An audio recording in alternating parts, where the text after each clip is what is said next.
우리가 세대 차이란 말을 사용하죠. 제너레이션 갭이라고 표현하는데, 요즘에는 쌍둥이도 세대 차이 난다, 이런 우스갯말도 하고 있습니다. 어떤 아이가 시를 쓰는데요, 제목은 아빠와 아들입니다. 내용은 이렇습니다. 아들이 아빠를 갑자기 한 대 쳤다. 아빠가 화가 나서 4대를 후리쳤다. 이것이 세대 차이구나. 이런 시를 썼답니다. 애다운 이야기죠. 이런 이야기도 있습니다. 말썽꾸리 아들이 사고를 쳐서 아빠 앞에 섰습니다. 근데 아빠가 이 아들을 혼내는 게 아니라 오히려 너를 잘못 키운 이 아버지가 문제다. 진짜 혼나야 될 사람은 네가 아니라 바로 나다. 그러면서 자기 종아리를 걷고 자기 종아리를 회초로 막 내리치더라는 겁니다. 그걸 본 아들이 놀라가지고는 아버지를 말리면서 용서를 구하죠. 아버지, 제가 잘못했습니다. 제발 그러지 마십시오. 그렇게 용서를 구했다는 겁니다. 세월이 지나서 20년이 지난 후에 이 아들이 이제 아버지가 된 겁니다. 근데 거기에 태어난 아들이 또 그 아버지의 그 아들이라고 또 굉장히 말썽꾸리였나 봅니다. 이 아들이 또 사고를 치고 아빠한테 왔는데, 이 아버지가 가만 생각해 보니까 20년 전에 자기 아버지가 자기를 교육했던 그 방법이 참 좋겠다, 이런 생각이 들어서 또 매를 들고 자기 이 종아리를 막 치면서 네가 무슨 잘못이 있겠냐, 너를 잘못 키운 이 아빠가 문제지, 그러면서 막 종아리를 쳤더니 이 모습을 보던 아들이 막 뛰어나가면서 엄마 아빠가 미친 것 같아요, 그렇게 이야기하라는 것입니다. 이게 세대 차이라는 것이죠.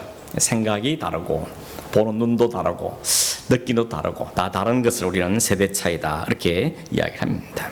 한 가지만 더 하면, 어느 분이 칠판에다가 BTS 딱 써놓고는 이게 무엇을 말하는 약자인지 압니까? 라고 모인 사람이 물었답니다.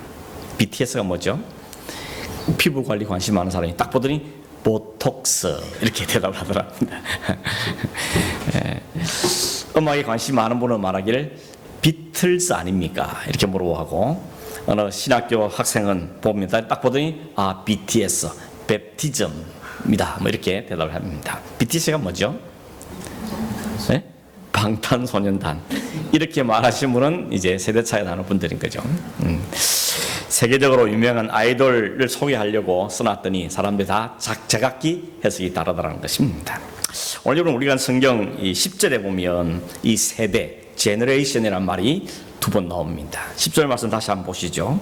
그 세대의 사람도 다 그 조상들에게로 돌아갔고 그 후에 일어난 다른 세대는 여호와를 알지 못하며 여호와께서 이스라엘을 위하여 행하신 일도 알지 못하였더라. 여기 2세대가 나오죠. 앞에는 그 세대, 뒤에는 다른 세대, 2개의 제너레이션을 오늘 성경에 이야기하고 있습니다. 앞에 말하는 그 세대는 어떤 세대인가 하면 여호수아가 살고 있던 세대를 말합니다. 여호수아가 살고 있던 세대, 여호수아뿐만 아니라 여호수아와 그 장로들이 살고 있던 세대를 말합니다. 이 세대의 특징은 뭔가 하면 하나님께서 이스라엘을 위해서 역사하신 것을 아는 세대, 본 세대, 이게 바로 그 세대입니다. 이들은 여호수아를 앞세우고 함께 요단강을 건너왔습니다. 그리고 가나안 땅을 건넜던 사람들입니다. 이 세대가 가나안 땅을 정복했던 사람들이 바로 이 세대죠. 하나님께서 어떻게 그 가나안 땅에 있는 민족들을 물리치시고 그 땅을 하나님의 백성들에게 주시는지 눈으로 보았습니다. 직접 체험했습니다. 그래서 자인이 마음속에 하나님에 대한 인상이 있는 거죠. 하나님은 우리를 이끄시는 분, 우리를 위해 싸우시는 분, 우리의 이 땅을 주신 분, 하나 우리를 인도하시는 분, 이에 대한 개념이 있는 사람들이 이 시대의 사람들입니다. 근데 재밌는 것은 뭔가 하면 이 여호수아를 소개할 때 8절에 보면 이렇게 말합니다.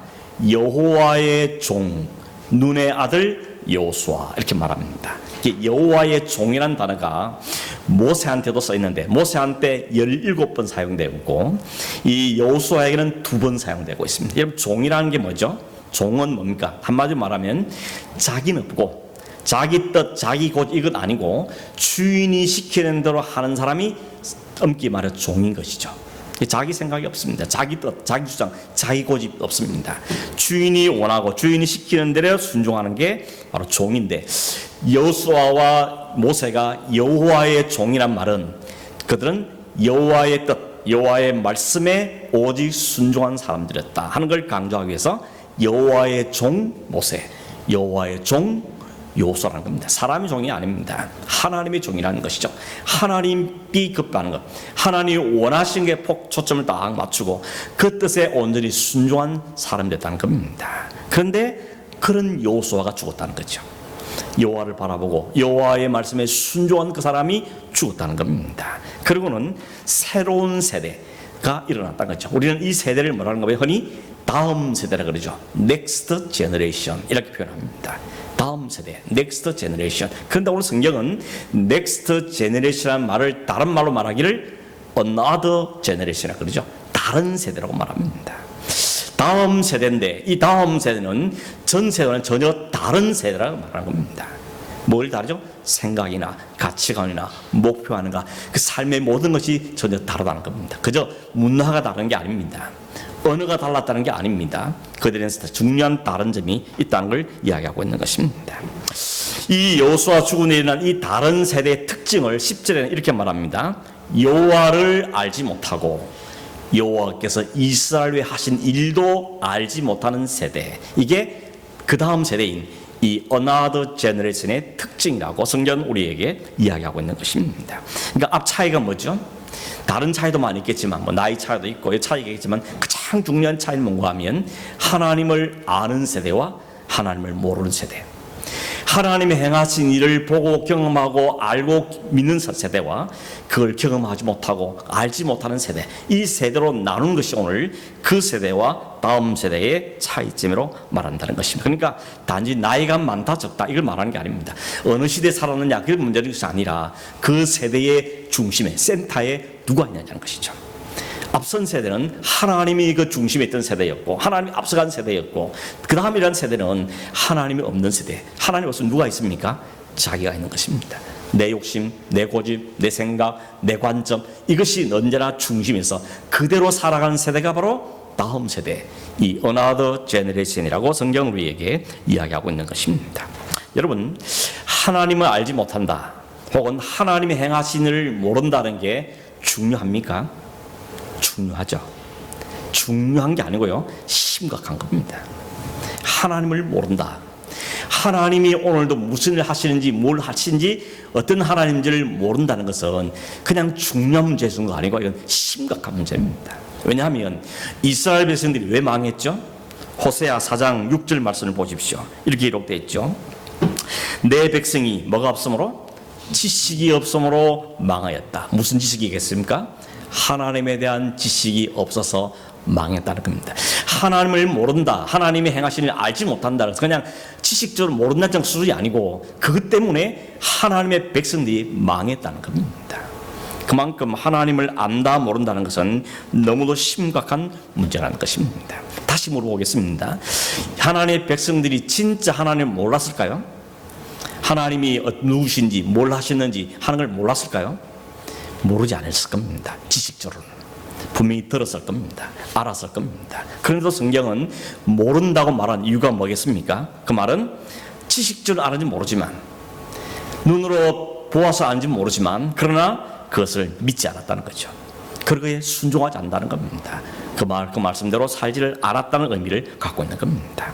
자녀를 키워보신 여러분, 모르고 순종하지 않는 아들과 많이 아는데 순종하지 않는 아들이 있으면 둘 중에 누가 더 화가 나죠? 뭐 뻔한 이야기죠. 몰라서 못하면 가르쳐서 하게 하면 되는데, 뻔히 아는데 알면서도 하지 않으면 정말 답이 없죠. 답이 없는 것입니다. 오늘 그게 오늘 우리의 모습이 아닌가 하는 것이죠. 우리 하나님을 모릅니까? 하나님 누군지 못 들었습니까? 예수 그리스도가 누군지 모르십니까? 알기는 아는데 삶이 따르지 않는다면 이건 더욱더 심각한 문제가 되어진다는 것입니다. 오늘 성경에 보면 여호수아 이후에 일어나는 그 다음 세대가 왜 다른 세대가 되어버렸는가, 그 이유가 도대체 어디 있는가를 성경은 우리에게 이야기해 줍니다. 여러분 읽어서 알지만 이 세대를 구분하면서 뭘 기준으로 삼고 있죠?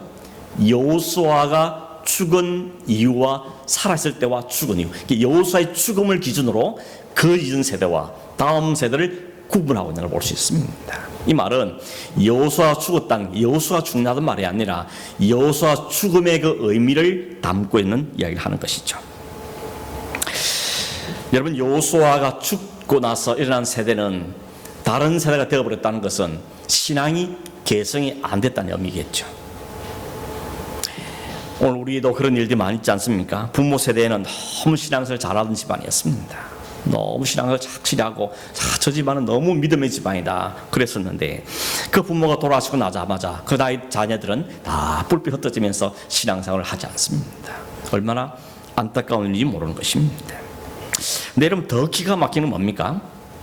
믿음의 부모가 살아있는데 생존에 있음에도 불구하고 그 자녀들이 하나님을 떠난다. 이건 진짜 기가 막히고 황당한 일입니다. 근데 이런 기가 막힌 일들이 오늘 우리 주변에 얼마든지 일어나고 있다는 사실이죠.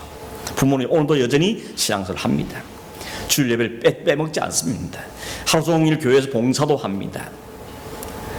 이렇게 사는데 나름 성도로부터 인정도 받고 존경도 받고, 그래서 교회에 귀한 직분도 받고 그렇게 사는데, 그 자녀들은 너무 어릴 때는 부모가 끌고 가니까 어쩔 수 없이 차에 끌려 다녔지만 이제 혼자 다닐 수 때가 되니까 부모 앞에 선언하는 겁니다. 내가 하이스쿨 졸업하면 이제 나는 내 마음대로 삽니다.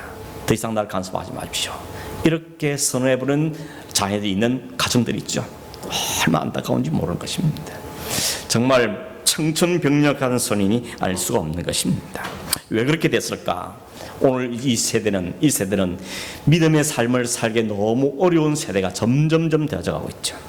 여러분, 세상의 문화와 사조와 지식과 모든 것들이 신앙생활을 온전히 하면서 살기에는 너무 어려운 세대가 점점점 되어져 가고 있어서 그걸 부인할 수가 없습니다. 정말 부모로서 눈물로서 이 자녀를 기도하지 않으면 안 되는 시대에 우리가 살고 있다는 것을 우리가 인정할 수밖에 없다는 것입니다. 결국 여호수아가 죽었단 말은 여호수아처럼 그 백성들을 이끌고 지도하고 가르치고 혼내킬 사람이 없었다고 이야기하는 것입니다. 그 역할이 부모라면 부모가 그 자녀를 부여잡고 정말 울면서도 눈물 붙잡고 호소해야 되는데 그 부모가 없었다는 것을 이야기하는 것이죠. 물론 여러분, 부모가 어떻게 다 완전할 수 있겠습니까? 부모가 어떻게 완전하겠습니까? 결국 완전할 수 없죠. 이스라엘에서도 마찬가지 아닙니까? 비록 여호수아 세대도 가만히 돌아보면 어떻습니까? 40년 광야를 생활할 때 혹은 가나안 정복할 때 심심찮게 불순종하죠. 하나님 말씀에 불순종, 거역하고, 조금만 생기면 불안해하고 하나님을 의심하고 혹은 불평과 불만을 지도자에게 쏟아놓고 그렇게 살았던 사람들입니다. 그럼에도 불구하고 누가 있었습니까? 여호수아와 장로들이 있었다는 겁니다. 그 여호수아 장로가 있었다는 말은 뭐죠? 그들을 잘못다 꼬집고 바로 잡아주고 이끌어갈 사람이 있었다는 것을 의미하는 겁니다. 이게 복인 것입니다. 이런 부모가 있는 게 복인 것이고, 이런 영적인 리더가 있는 게 복인 것이고, 이런 내 멘토가 있다면 그건 진짜 복인 것입니다. 그런데 그게 없다, 그게 없었다는 것은 심각한 문제가 되어진다는 것입니다. 부모의 세대가, 앞선 세대가 완벽하지는 않지만 그래도 적어도 하나님을 본 사람들이고 하나님의 역사를 경험한 사람들이기 때문에 적어도 마음의 방향은 하나님께 가야 되는 걸 아는 사람들입니다. 이렇게 살면 안 된다, 이 길로 가야 된다, 이런 삶을 살아야 된다는 것을 본인도 늘 자책하고 그 살지 못하는 걸 안타까워하고 또 다음 세대를 향해서 그 이야기를 이야기해 주는 사람, 이런 사람이 있었다는 것입니다. 그게 역할을 했던 것이 바로 여호수아 장로 같은 지도자의 역할을 했던 것입니다. 그런데 그런 사람들이 사라졌다는 것, 그런 사람이 없었다는 것이 이들로 하여금 다른 세대가 되어버리게 하는, 어나더 세대란 전혀 생각지 않아 기대지 않았던 세대가 되어지는 원인이 되었다는 사실을 우리에게 이야기하고 있는 것입니다. 여러분, 하나님이 중심이 안 계시면, 이 말씀이 기준이 안 되면 결국은 우리는 어디로 갑니까? 모든 기준은 나한테 얼마나 이익이 있느냐 하는 쪽으로 가게 되어 있습니다. 이게 우리 본성적인 것입니다. 우리의 본성을 틀어서 하나님 말씀을 끌고 가는 것이 진리인데, 그 진리의 말씀이 없으면 우리는 본성대로 살게끔 되어 있는 겁니다. 그래서 자기 눈에 보기에 좋은 대로 하는 게 사사시대지 않습니까? 사사의 특징이 뭐라 그랬죠? 이스라엘의 왕이 없으므로, 지도자가 없으므로, 리더가 없으므로 각각 자기 생각에 옳은 대로 행하더라는 것입니다. 여러분, 자기 생각이 그래도 말씀의 기준으로 살아보려고 몸부림치며 나오는 생각이면 참 다행이죠. 그런데 그렇지 않고 그런 기준이 없으니까 그냥 내 욕망대로, 내 욕구대로, 내 판단대로 해버리면 그 세대가 사사시대인 것입니다. 무질서의 시대고 혼란의 시대며 내전의 시대가 되어진 것이 바로 이 시대인 것입니다. 오늘 13절에 읽지 않았는데 좀 구절을 보겠습니다. 13절을 한번 보시면 이렇게 되어 있습니다. 곧 그들이 여호와를 버리고 바알과 아스다롯을 섬겼더라. 여러분, 하나님을 섬기던 백성이 하나님을 버리고 바알과 아스다롯을 섬겼더라고 성경이 이야기합니다. 왜 그렇습니까? 이유는 뭡니까? 조금 돌아가서 6절에 보면 이렇게 되어 있죠. 6절 말씀을 다시 한번 보시면, 전에 여호수아가 백성을 보내매 이스라엘 자손이 각기 그들의 기업으로 가서 땅을 차지하였다. 이 전에란 말은 여호수아가 죽기 전을 이야기하는 겁니다. 어딜 구체적으로 뭐든가 하면 여호수아 24장에 가면, 바로 앞장에 있는 여호수아 24장에 보면 여호수아 나이 많았습니다. 110세에 죽었다 그랬죠. 죽기 전에 온 백성을 세겜에 불러 모읍니다. 그러는 그들에게 이렇게 말합니다. 이제 전쟁은 끝났다. 이제 가나안 정복 전쟁이 끝났고 각 지파별로 땅을 분배했으니 각 지파별로 자기 땅에 가서 이제 거기서 지파별로 살아라 라고 이야기합니다. 그러면서 당부하죠. 그러나 하나님 잊지 말고 하나님 말씀 중심으로 여호와를 섬기며 살아라 라고 당부하는 내용이 여호와 24장에 나옵니다. 그러다 이 말씀들, 그 말씀대로 이제 이 백성들은 자기 땅으로 뿔뿔이 지파별로 흩어지게 된 겁니다. 평생 땅 한 평 없던 사람들입니다. 40년 애굽에 있을 때는 노예 생활이었고 광야에서는 떠돌이 생활이었고 가나안 땅에 들어와서도 늘 전쟁만 하던 백성들이었습니다. 그런데 이 사람들에게 드디어 자기 땅이라는 게 생겼습니다. 자기 땅에 집을 짓습니다. 성을 쌓고 집을 쌓습니다. 그리고 목축을 하고 농사를 짓기 시작합니다. 삶의 패턴이 달라진 것이죠. 완전히 바뀌어진 겁니다. 얼마나 할 일이 많았겠습니까? 올해는 이거 농사 지어보고 옆집에는 뭘 했는데 그 잘 되더라. 그럼 우리도 좀 해보자. 이러면서 할 일이 점점 많아지는 겁니다. 아마 여러분 이민생활을 하면서 그런 분들 계시죠. 집 뒷뜰에 텃밭을 만들어 놓고 야 그래도 상추나 좀 심어서 키워 먹어야지. 이렇게 시작했다가 옆집에 호박이 잘 되더라. 어찌 보면 고추가 잘 됐다더라. 이러면 모종 달라고 막 부탁해가지고 점점 텃밭이 넓어지죠. 남의 집 이야기 아니고 우리 집 이야기입니다. 지금 점점 넓어져 가는 것입니다. 나중에는 하루에 한 번씩 물 주는 것도 버거워지고 이제 이 가꾸는 게 힘들어져 가는 것이죠.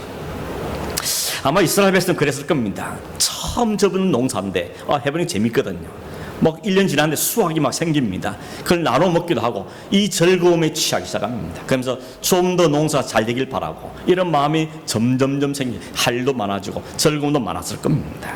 근데 문제는 뭔가 하면 그러다 보니까 자녀에 대한 믿음의 분명한 교육이 점점 약해진 겁니다. 왜 약해진가 하면 보여주는 게 없거든요.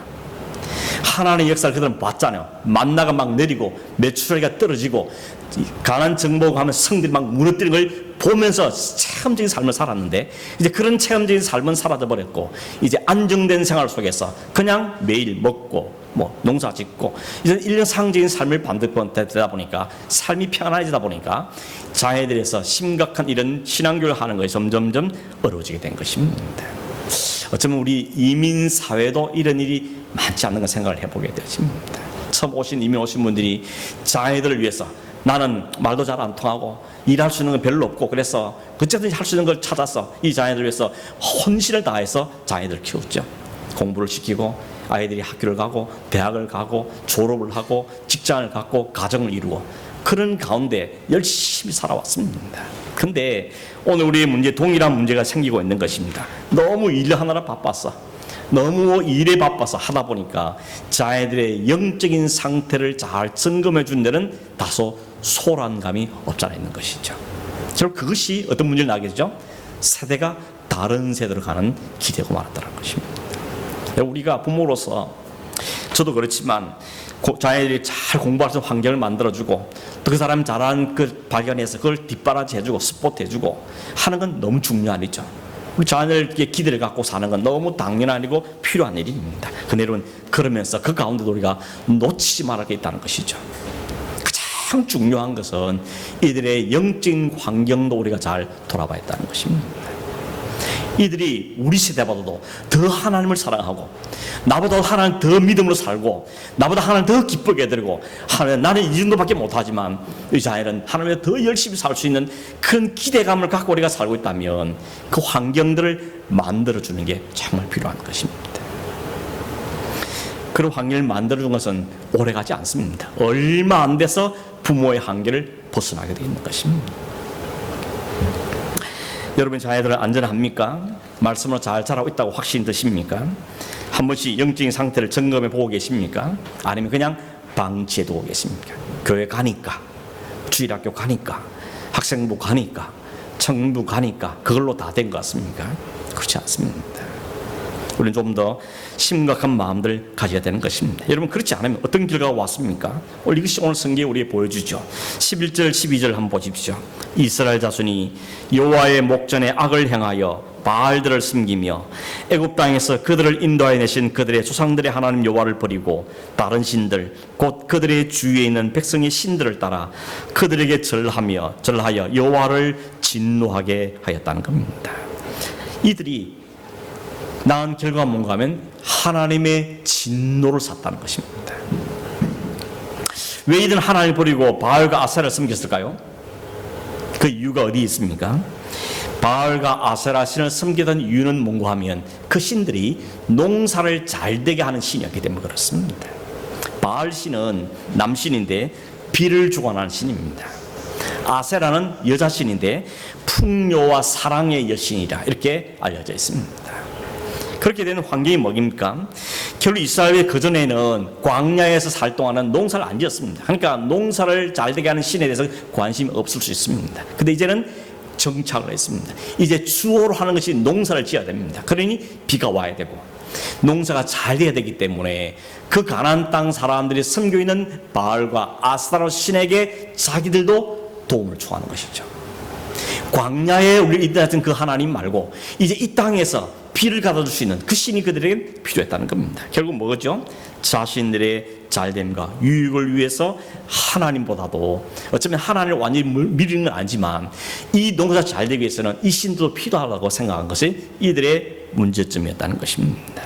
여러분 우리가 생각하기에는 말도 안 되죠. 하나님 백성, 이스라엘 백성이 어떻게 하나님을 버리고 바알과 아스라엘의 머리를 숙일 수 있느냐, 말이 안 되는 이야기다 라고 강력하게 말할 수 있을지 모르겠습니다. 그런데 그 모습이 인간의 현주소를 보여주는 모습이라는 겁니다. 무슨 이야기인가 하면 인간은 어느 정도로 자기 유익을 위해 사는가 하면 나 어디까지 가는가 하면 하나님 대신에 다른 신을 세워서라도 내 이익을 채우고자 하는 것이 인간의 욕심이라는 겁니다. 말은 그렇게 하지 않죠. 말은 하나님을 여전히 믿는다는데 실제 가만히 들여다보면 하나님보다도 자기 유익을 위한 게 있다면 그걸 더 선택해버리는 것이 인간의 현주소라는 것입니다. 나는 아니라고 혹 부정하신 분 계실지 모르겠습니다. 감히 인간이 하나님을 버린다, 있을 수 없는 이야기죠. 어떻게 창조하시는 하나님을 버릴 수 있는가? 특별히 하나님 백성들이, 하나님 안 믿는 사람은 모르지만 하나님 백성들이 어떻게 하나님을 버릴 수 있느냐라고 우리는 강변할 수 있을지 모르겠지만 그렇게 할 수 있는 게 인간이라는 것입니다. 어디 앞에요? 인간의 그 이익 앞에, 우리의 유익을 가져다주는 그 앞에는 하나님도 버릴 수 있는 것이 인간의 죄악상이라는 것입니다. 여러분 하나님 믿는 이유도 다 내 잘되기 위해서 믿는 경우가 있다는 것입니다.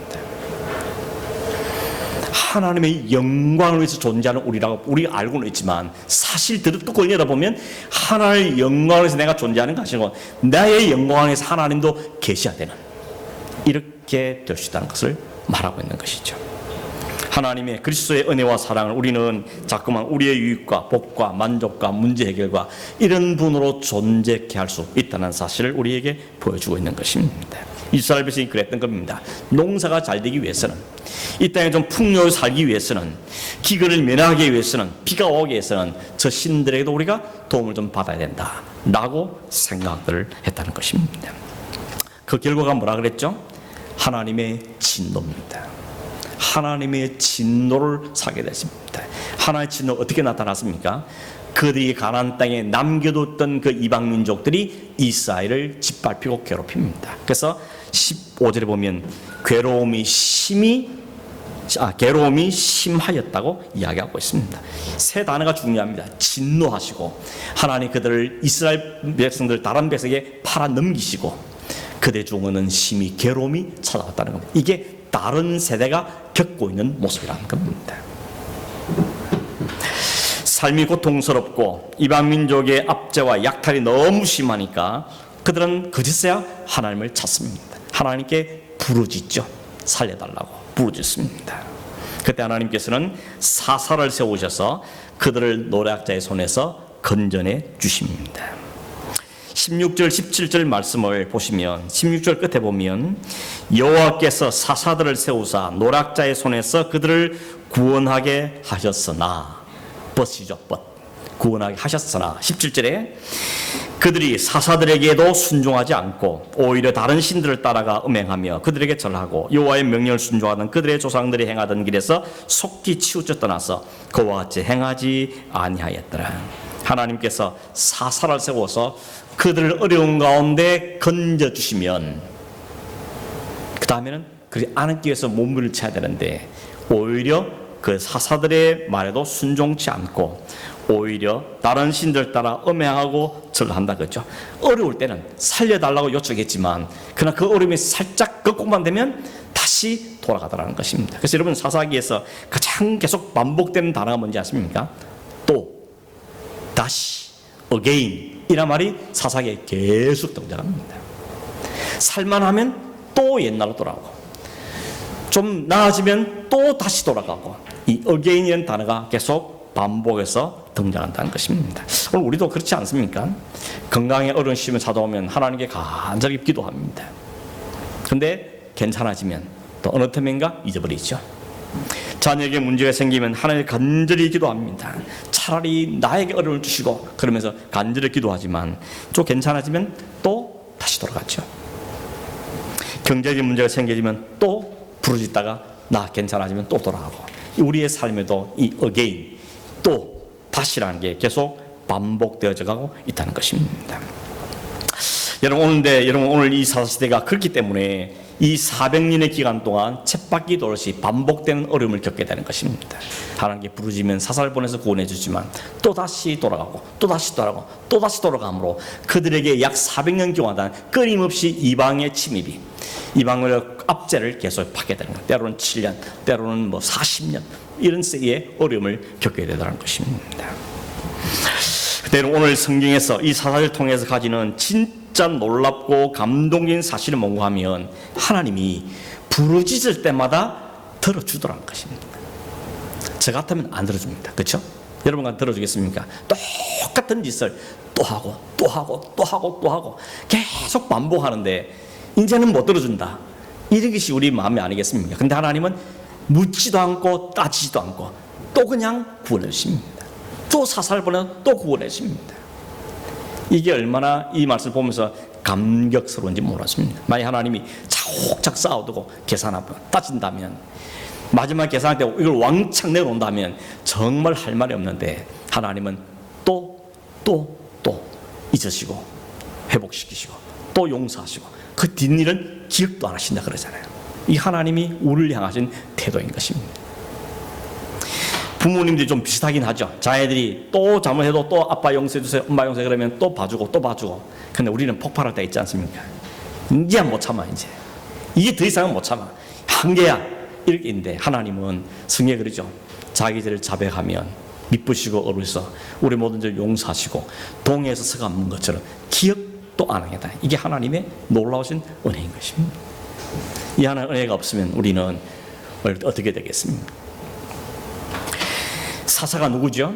성경에 등장하는 그 사사는 장차 우리의 온전한 구원자 되실 예수 그리스도를 예표하는 인물인 것입니다. 지금 뭘 이야기합니까? 우리를 뭘로 용서하는 겁니까? 사사를 세우셨어. 예수 그리스도를 세우셨어. 그 그리스도가 뭘 했기에? 우리를 대신해서 십자가에서 모든 대가를 치르시기 때문에 그 예수 그리스도의 십자가를 보시고 하나님은 우리의 허물과 죄악을 잊으시고 제하시고 기억도 안 하시겠다고 말씀하시는 겁니다.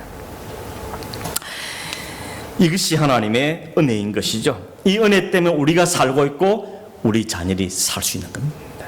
그래서 우리는 우리의 자녀들을, 우리의 다음 세대를 이 하나님의 은혜에 부탁하게 되는 것입니다. 이 아이들이 바르도록 정직하도록 죄를 지지 않도록 이게 아니고 그럼에도 불구하고 그리스도를 붙잡을 수 있도록 그럼에도 불구하고 하나님의 은혜를 붙잡을 수 있도록 우리는 하나님께 하신 일들을 가르치며 기억할 수 있도록 도와줘야 한다는 것입니다. 말씀을 맺습니다. 여러분, 우리의 다음 세대가 단지 나이 정뿐만 아니라 우리의 다음 세대가 그저 넥스트 제너레이션이 되는데 unother generation 되면 곤란한 것이죠.